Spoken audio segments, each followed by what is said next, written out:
লক্ষ্মীপুর জেলা ছাত্র দলের যুগ্ম সম্পাদক ছিলেন তিনি।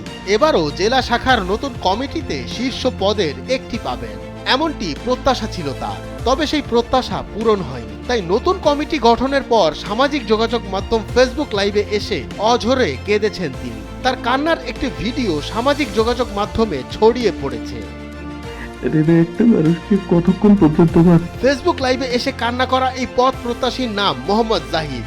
তার ছড়িয়ে পড়া ভিডিওটি 9 মিনিট 24 সেকেন্ডে। কমিটিতে পদ না পাওয়ায় ভিডিওতে ক্ষোভ ঝাড়তে দেখা যায় তাকে।